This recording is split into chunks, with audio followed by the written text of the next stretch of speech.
ഒരിക്കലേ എൻ്റെ ഒരു സ്റ്റുഡൻറ്റ് ഒരു ലേഡിയാണ്. അവരോട് പറഞ്ഞു, മാഷെ ഞാനൊരു ഫോട്ടോ എടുത്തോട്ടെ കൂടെ നിന്ന്. ഞാൻ പറഞ്ഞു പിന്നെന്താവാ, ഇവിടെ നിന്ന് ഫോട്ടോ എടുക്കുക, ഫേസ്ബുക്കിലൊക്കെ ഇട്ടോട്ടെ, കുഴപ്പമുണ്ടോ? ഞാൻ പറഞ്ഞു എന്ത് കുഴപ്പമോ, നിങ്ങൾ ഇടുക, ഫോട്ടോ ഇടുക എന്ന് പറഞ്ഞു. അങ്ങനെ അവർ വളരെ നല്ല ഭംഗിയായിട്ടൊരു ഫോട്ടോ ഇട്ടു, ഫേസ്ബുക്കിൽ വാട്സപ്പിലിട്ടു, സ്റ്റാറ്റസായിട്ടു.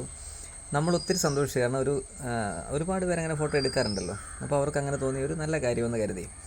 കുറച്ച് നാളുകൾക്ക് ശേഷമാണ് ഇങ്ങനെ എൻ്റെ ഫ്രണ്ട്സ് പലരും, ഫേസ്ബുക്കിലുള്ള ഫ്രണ്ട്സ് പലരും അവരുടെ ഇതിൽ എഫ് ബിയിലൊക്കെ തന്നെ ഫ്രണ്ട്സായി വരുന്നു.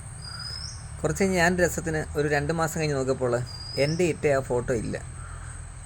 ഞാൻ നോക്കിയത് എന്താണ് സംഭവം. അപ്പോഴാണ് മനസ്സിലായത്, അവർക്ക് ആവശ്യം നമ്മുടെ ഗ്രൂപ്പിലുണ്ടായിരുന്ന ഫ്രണ്ട്സിനെയായിരുന്നു.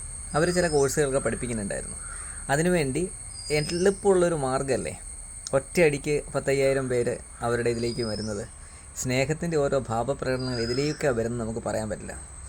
ഏതൊരു സ്നേഹത്തിന് പിന്നിലേ ഒരു ലക്ഷ്യമുണ്ടാവും കേട്ടോ. സൂക്ഷിച്ച് നിന്നില്ലെങ്കിൽ ഒരുപാട് പണി കിട്ടും. ശരിയല്ലേ?